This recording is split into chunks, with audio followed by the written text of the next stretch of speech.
Salam Triteos, salam satu keluarga Allah.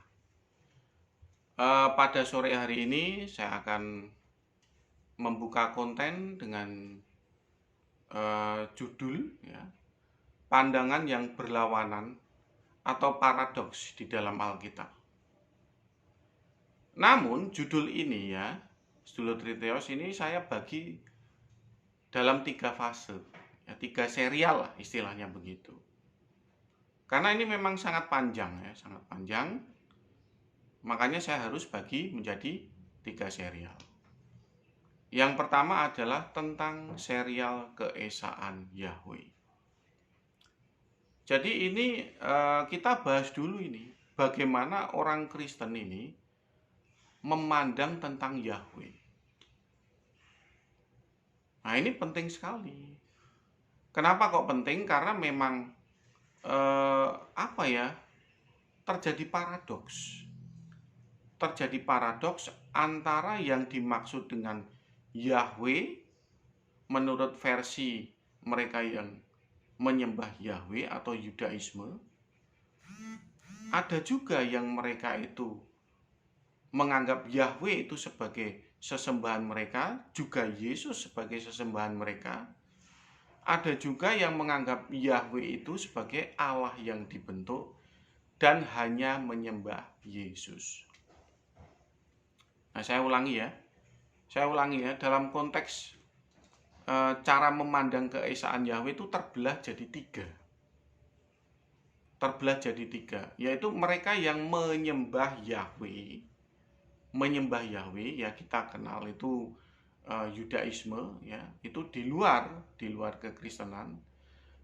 Tapi ada juga mereka yang menyembah Yahweh dan proskekuneo terhadap Yesus, menyembah Yahweh dan juga sekaligus menyembah Yesus. Itu Unitarian atau Netzarim. Sedangkan saya yang berdoktrin Triteos, ya saya tidak menyembah Yahweh, karena saya meyakini Yahweh itu adalah Allah yang dibentuk, ya sekarang sudah tidak ada lagi. Ya, beliau itu hanya Allah yang dibentuk di masa lalu. Sekarang sudah tidak ada lagi. Yang ada adalah Yesus atau anak Allah yang bertata di surga. Ya, jadi begini ya sedulur Triteos ya. Jadi di dalam Alkitab ini muncul paradoks-paradoks, muncul pandangan berlawanan. Bahkan dalam keesaan Yahweh pun terjadi paradoks. Begitu. Apalagi tentang hakikat Allah. Ya, paradoks hakikat Allah aja itu ruwet. Ya. Apalagi juga hakikat Yahweh itu juga ruwet gitu. Aduh. Karena apa? Karena begini loh. Karena begini bro ya. Mengapa teologi di dalam kekristenan yang bersumber dari Alkitab itu agak ruwet. Karena begini, di dalam Allah, ya Allah yang prima causa transenden menyatakan kehendaknya, itu beliau itu tanpa permisi dengan akal budi kita. Ya, saya kasih contoh ya, beliau pengen menjadi pegulat yang bergulat dengan Yakub, ya nggak ada permisi. Beliau lalu berimanensi menjadi pegulat, lalu bergulat dengan Yakub dan kalah. Udah gitu aja. Dan beliau nggak peduli apakah kita itu seneng, kita tuh merasa bingung, kita ini merasa aneh, nggak peduli. Jadi ketika Tuhan Allah itu menyatakan kehendaknya, menyatakan istilahnya firman-Nya di atas muka bumi ini, itu nggak peduli dengan kita ini bingung pandak, nangkep pandak, ngerti pandak, nggak peduli. Ya beliau pokoknya ini kehendakku aku nyatakan, ini firmanku aku wahyukan, udah begitu. Terserah kamu manusia itu mau ngikuti firmanku atau tidak, mau mengikuti kehendakku atau tidak. Resiko ditanggung penumpang. Nah makanya kita ini yang berusaha menjadi teolog itu kadang kecontalan. kadang kecontalan untuk memahami sistematika teologi. Nah, para teolog ini ya tugasnya itu membantu umat yang kecontalan, membantu umat yang kebingungan untuk memahami Allah yang prima causa dan transenden. Itu sehingga setidak-tidaknya ya mulai bisa menangkap intisari pesan yang Tuhan ingin sampaikan. Begitu. Makanya Alkitab ini memang memiliki banyak paradoks. Banyak paradoks.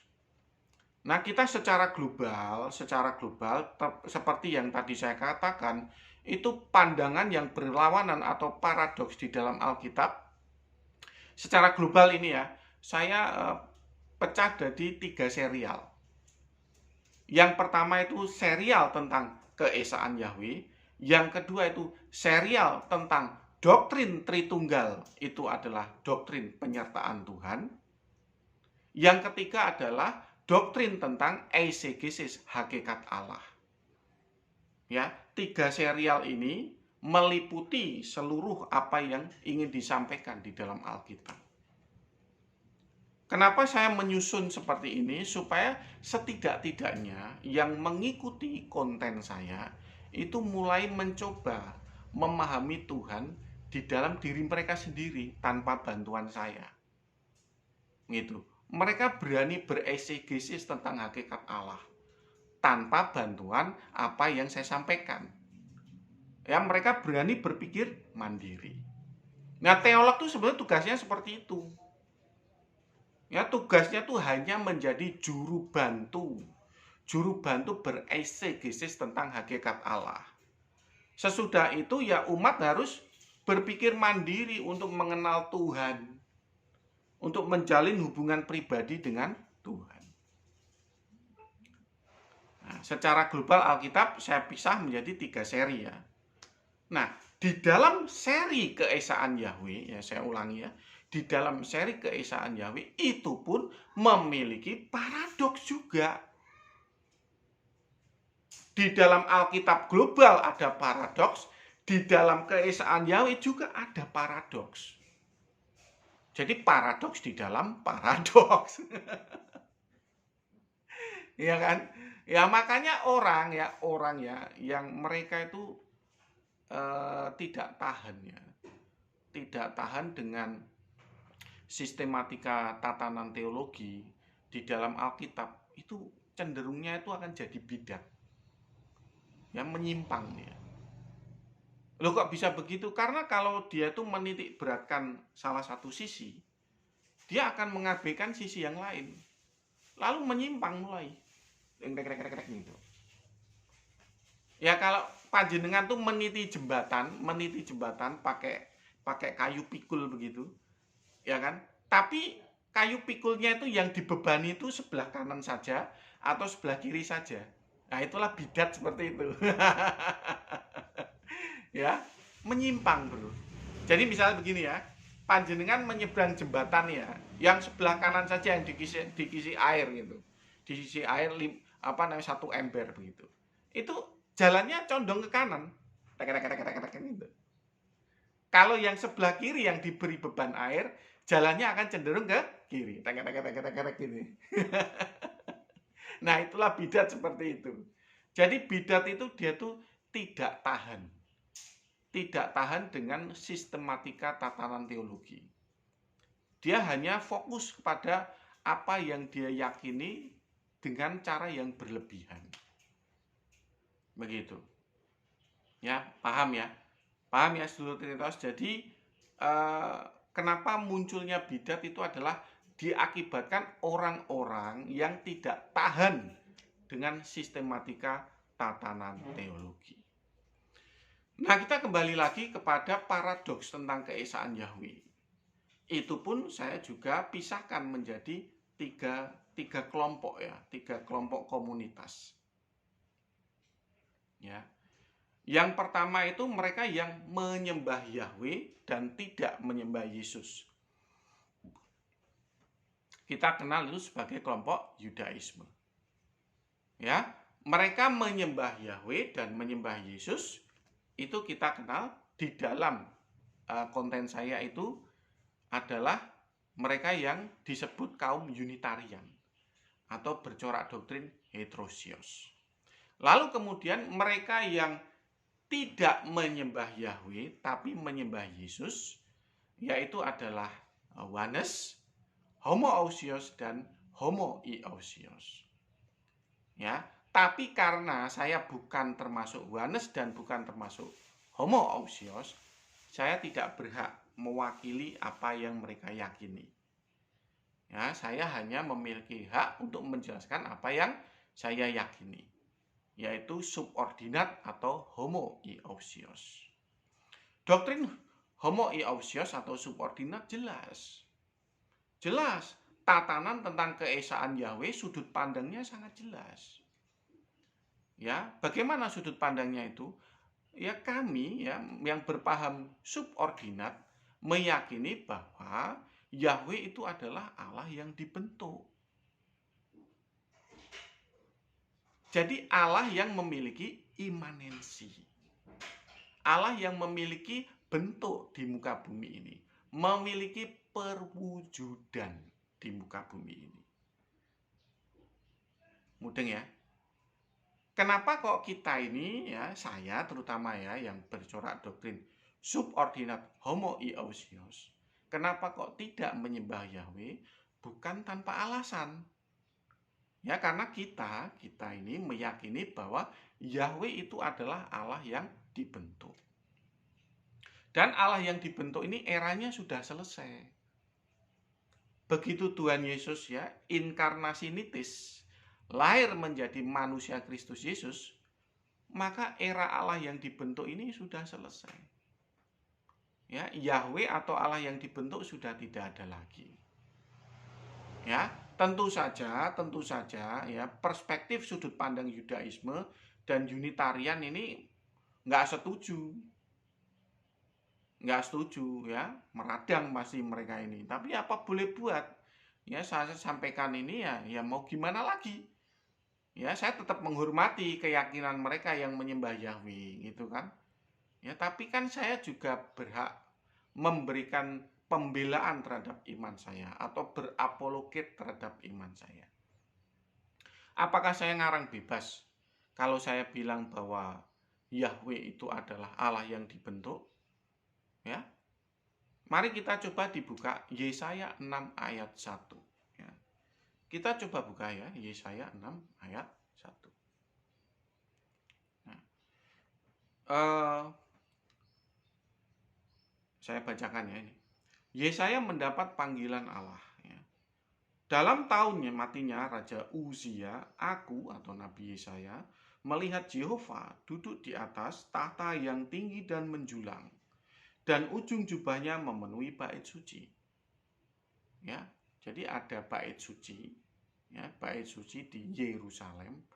Bait suci itu, lalu Nabi Yesaya melihat Allah yang dibentuk atau Jehovah itu atau Yahweh itu seperti yang dia lihat. Mudeng ya? Ini lihat ini di dalam Yesaya 6 ayat 1.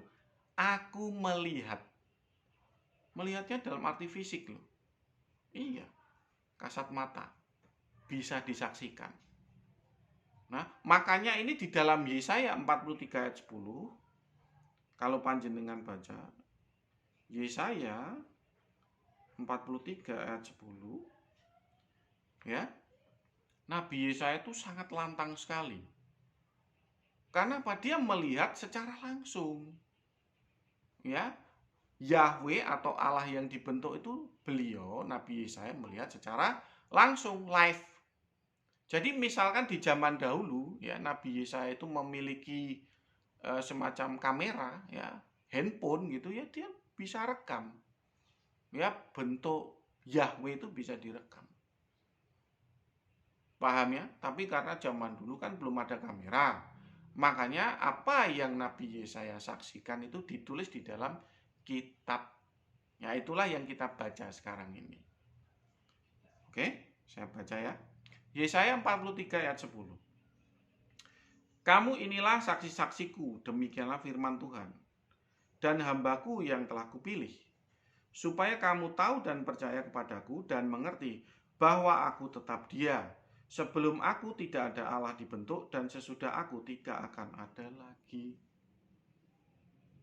Ya.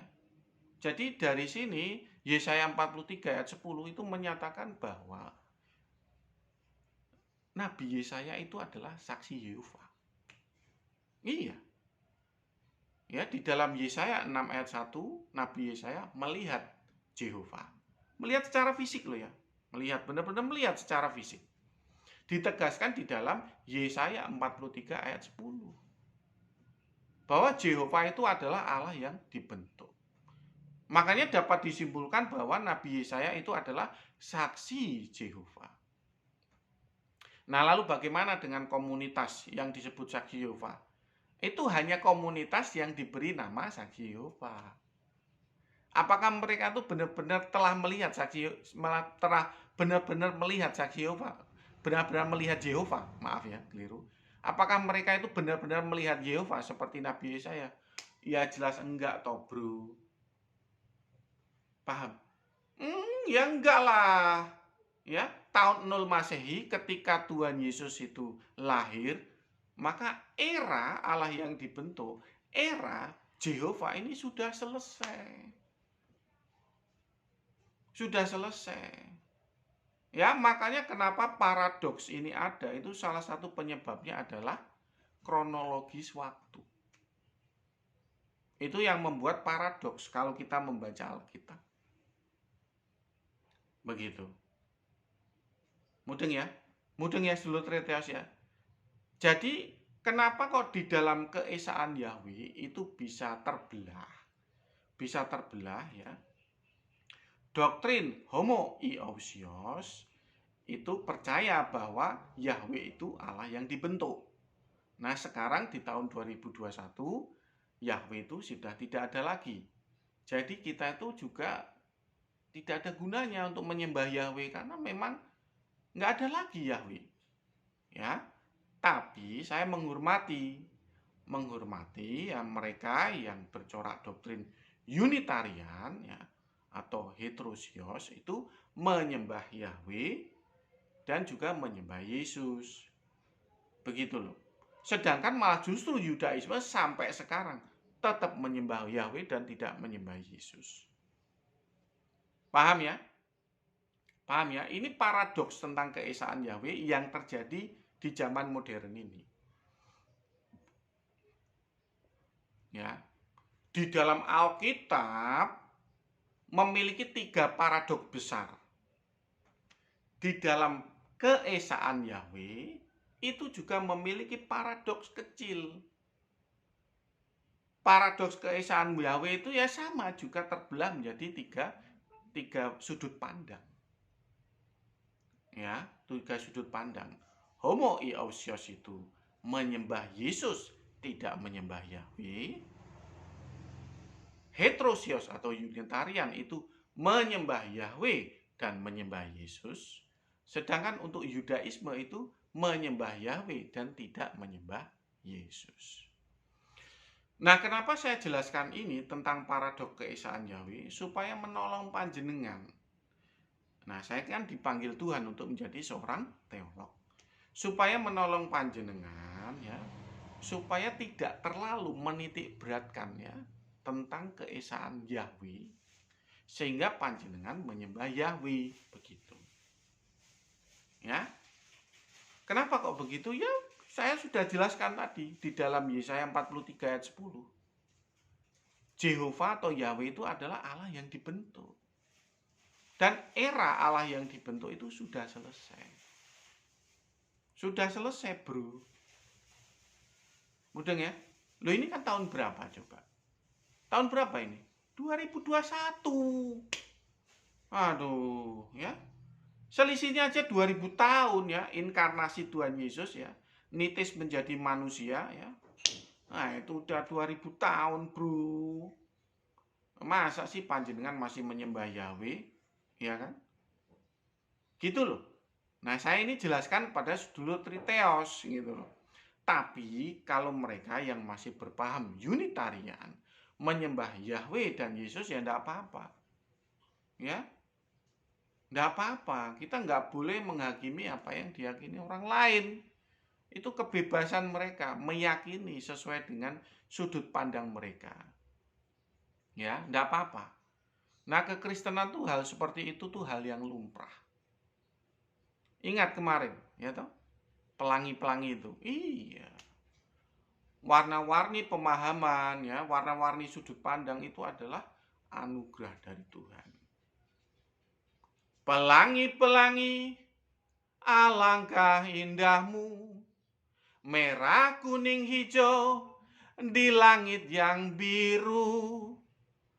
Pelukismu agung, siapa gerangan? Pelangi-pelangi, ciptaan Tuhan. Mudeng ya? Nah, inilah yang membuat banyaknya sudut pandang ya, sudut pandang atau paradoks. Pandangan yang berlawanan. Begitu. Nah, jadi begini,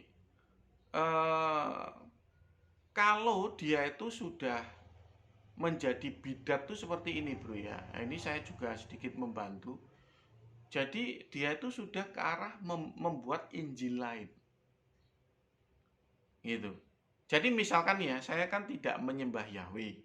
Saya hanya menyembah Yesus dengan alasan Yahweh itu adalah Allah yang dibentuk. Nah, lalu kemudian mereka yang bercorak doktrin Unitarian atau heterozius mulai membuat Injil lain.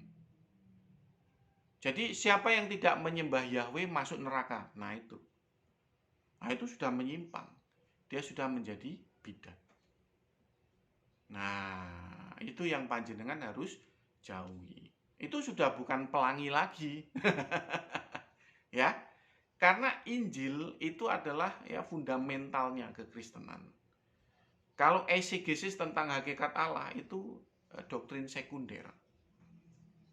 Loh kok bisa itu eisegesis hakikat Allah doktrin sekunder? Ya karena memang sulit bro. Sulit. Kalau panjenengan eisegesis hakikat Allah jadikan doktrin fundamental, walah, suasana akan jadi tegang di antara orang Kristen. Ya, kemampuan setiap orang dalam bereisegesis tentang hakikat Allah itu beda-beda. Ada yang seperti Argolawu, ada yang seperti Prambanan Ekspres, ada yang seperti Spur Kluto. Lah mereka yang tertatih-tatih nggak bisa mengikuti eisegesis hakikat Allah. Kalau panjenengan bidatkan, ya nggak bisa begitu. Panjenengan berarti memungkiri pelangi-pelangi ciptaan Tuhan. Paham ya? Paham ya? Jadi apa namanya? Ada yang terlalu menitik beratkan pada satu titik pandangan berlawanan. Satu titik paradoks. Nah, itulah yang menjadi bahan bakar bidat. Nah, makanya panjenengan ya sebagai orang Kristen harus bijaksana. Ya, mana ini yang benar-benar doktrin fundamental kekristenannya jelas Injil, bro. Ya, mengakui Yesus sebagai Tuhan dan Juru Selamat itu Injil. Itu nggak bisa itu ya dirubah-rubah, diotak-atik nggak bisa. Tapi tentang eisegesis hakikat Allah, ya 4 corak Trinitas, nah itu doktrin sekunder. Kok bisa doktrin sekunder Pak Jody? Karena banyak yang nggak mudeng, banyak yang nggak ngerti tentang hakikat Allah.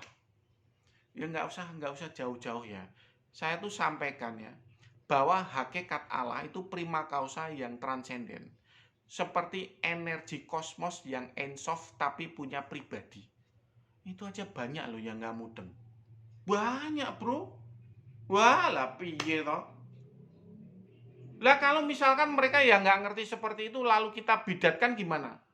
Wah, kita malah mendukakan hati Roh Kudus. Loh kok bisa begitu? Banyak yang nggak paham tentang tatanan sistematika, tatanan teologi itu banyak yang nggak ngerti. Paham ya? Paham ya? Nah, kita kembali lagi kepada topik keesaan Yahweh. Ya. Kalau panjenengan lihat di dalam perjanjian lama ya, keesaan Yahweh ini kenapa kok disebut Esa?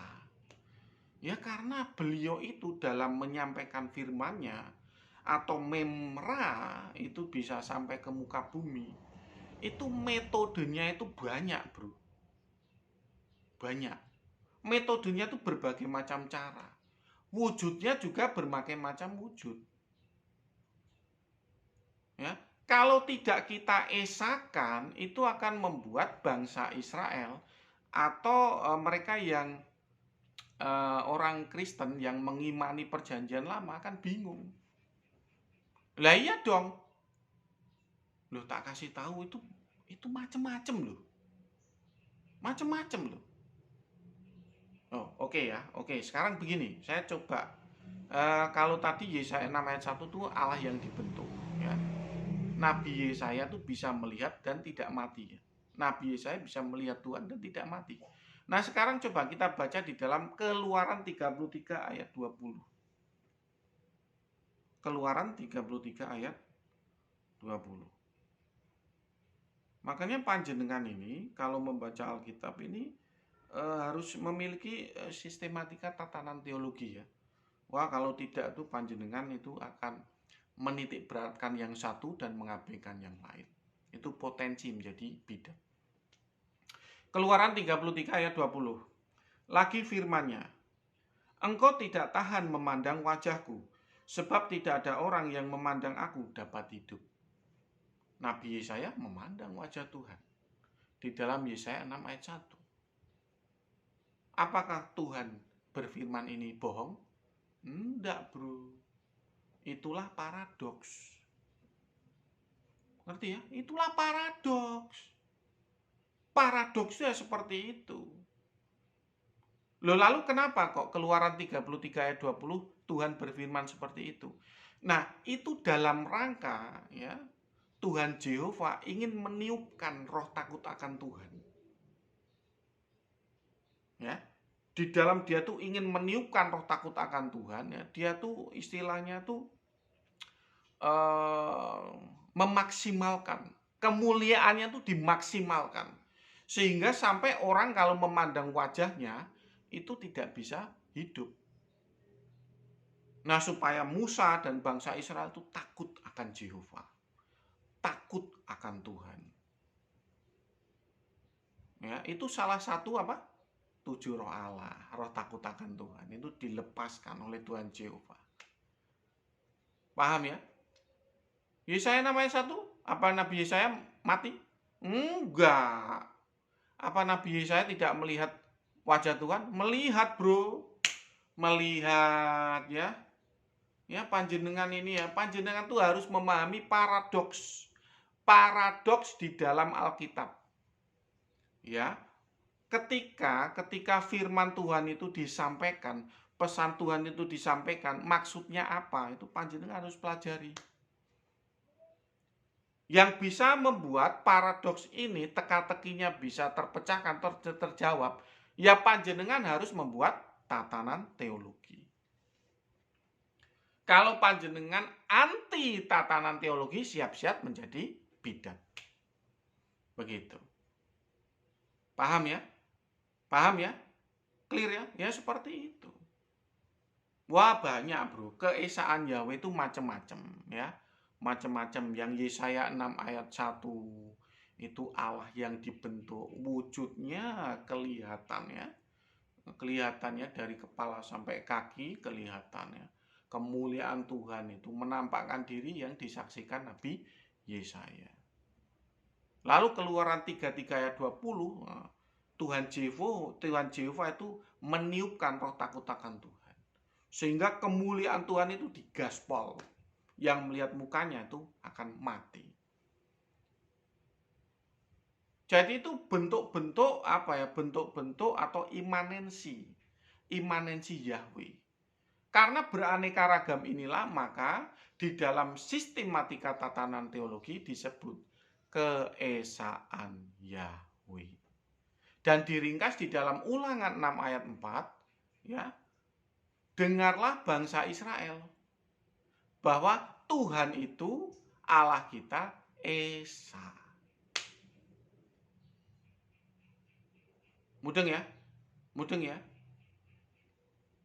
Oke, saya lanjutkan ya. Saya lanjutkan tidak hanya yang berupa Allah yang dibentuk.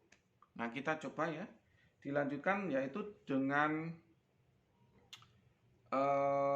itu Shekinah Glory ya.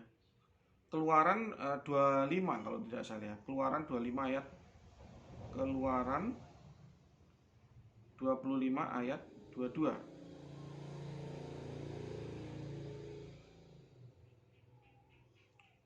Jadi ini Keluaran 25 ayat 22. Ini adalah semacam imanensi atau perwujudan Yahweh yang apa ya, semacam lebih lunak. Ya, kita bisa bercakap-cakap dan nggak mati begitu. Nah, saya bacakan ya. Keluaran 25 ayat 22. Dan di sanalah aku akan bertemu dengan engkau. Dan dari atas tutup pendamaian itu, dari antara kedua kerub yang ada di atas tabut hukum itu, aku akan berbicara dengan engkau tentang segala sesuatu yang akan kuperintahkan kepadamu untuk disampaikan kepada bangsa Israel. Ya, panjenengan lihat ini, ya, apa ya, semacam mulai turun, pukometernya mulai turun, ya kan? Saya pernah itu membuat konten pukometer ya, pukometernya mulai turun. Yang di atas itu kalau lihat mukanya itu bisa mati, lalu mulai turun. Ya, Shekinah Glory. Nah, itu Jehovah bisa bercakap-cakap dengan Musa, lebih lunak. Begitu. Paham ya? Nah, Shekinah Glory itu masih bagus. Ada yang lebih di bawah dari Shekinah Glory. Itu adalah Malak Yahweh. Mudeng ya? Bahkan saking turunnya derajat pukometernya ini, Malak Yahweh itu diterjemahkan malaikat. Ya, padahal sebetulnya terjemahannya harusnya tuh akun atau wujud materi. Ya, tapi karena memang mereka tuh kurang pinter dalam membuat tatanan teologi, ya, jadi mereka tuh menelan mentah-mentah. Yang namanya malak itu utusan, itu ya malaikat. Akun atau ID Jehovah itu juga utusan. Ya, mudeng ya. Kalau panjenengan terjemahkan itu sebagai malaikat, yang bersayap itu ya sudah. Nah, itu nanti runyam.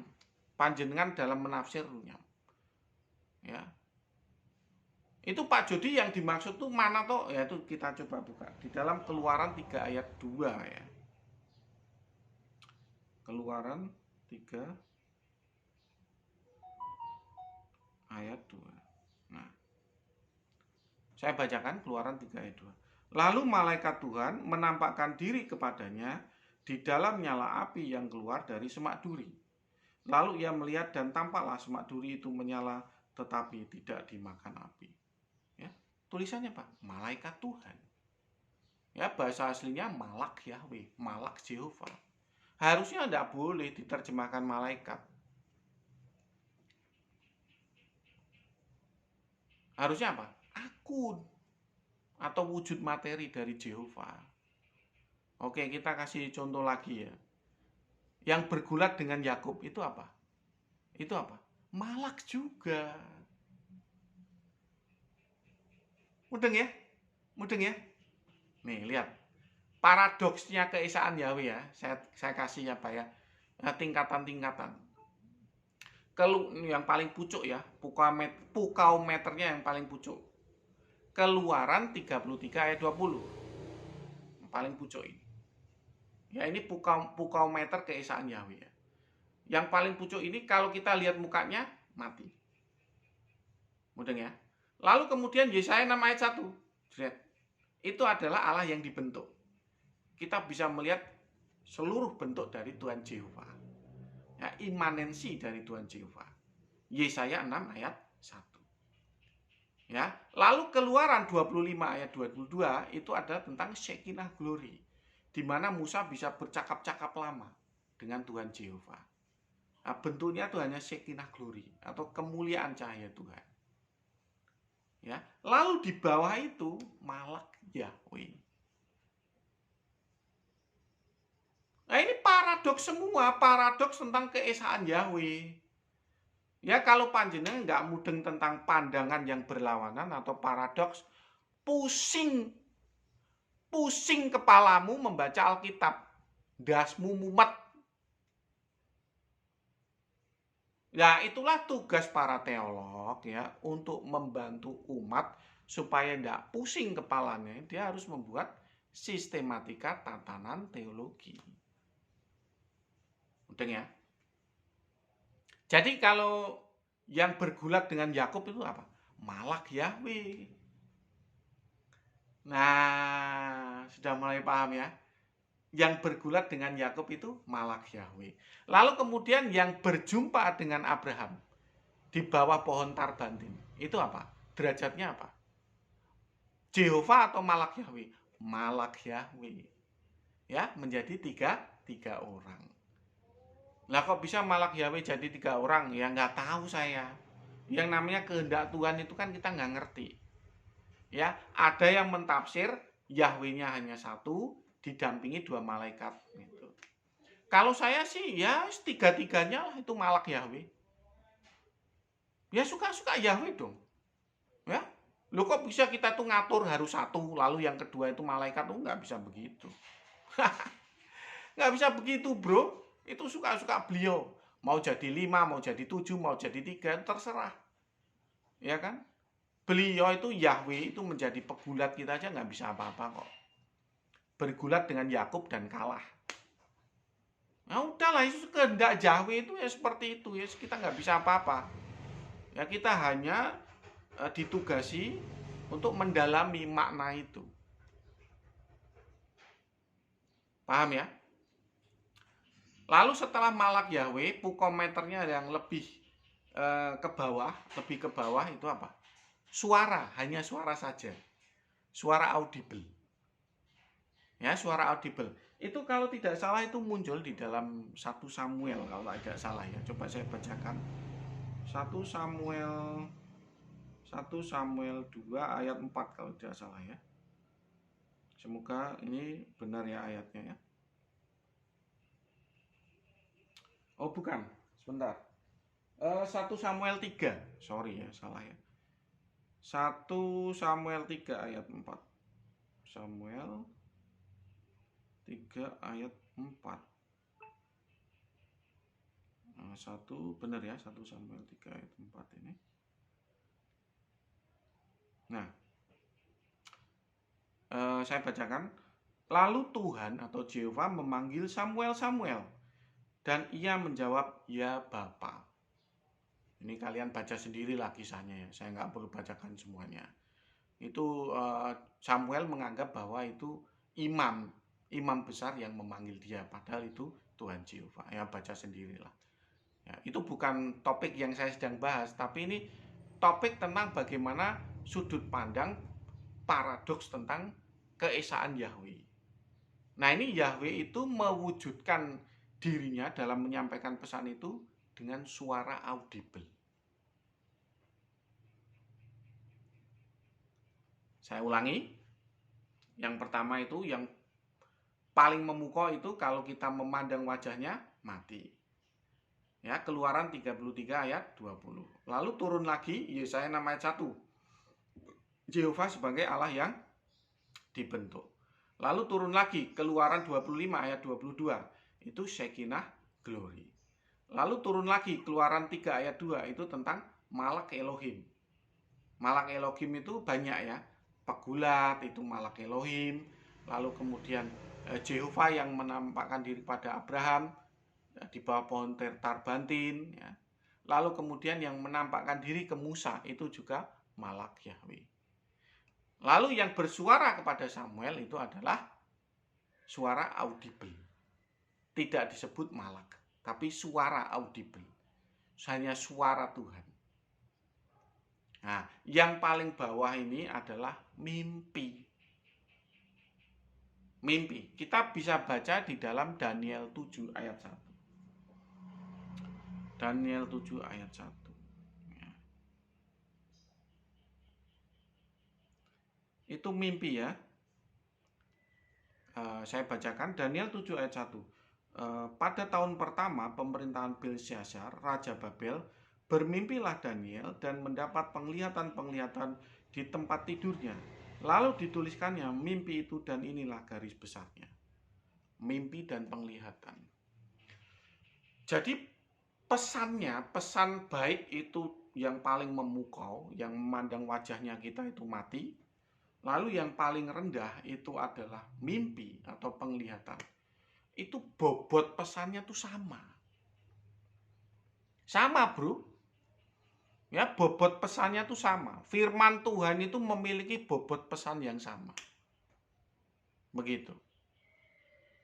Tentang Allah yang dibentuk atau bentuk Jehovah itu yang memiliki derajat pukaumeter yang bertingkat, yang bertahap. Ya, yang paling memukau itu kita kalau melihat wajahnya mati. Yang paling tidak memukau itu kita mendapatkan mimpi dan penglihatan. Itu yang paling tidak memukau. Ya, Abraham kan juga sering mendapatkan mimpi dan penglihatan ketika Tuhan berfirman. Iya. Yaitu perihal bab tentang Sarah itu istrinya. Nah, itu mimpi dan penglihatan. Yang ingin diambil istri sama seorang raja. Ya. Jadi bobotnya tuh sama semua, bro. Pesan-pesan yang ingin disampaikan Jehovah itu sama. Nah, makanya itu Musa itu dengan jelas menyatakan bahwa Yahweh itu Esa. Ya, walaupun dengan pesan-pesannya itu berbagai macam cara, berbagai macam bentuk dan sebagainya, udahlah nggak usah ambil pusing. Ya, itu hanya modalismenya saja, itu hanya caranya saja. Ya, itu hanya bagaimana beliau itu merepresentasikan dirinya. Ya, nggak usah ambil pusing. Makanya, Shema Israel,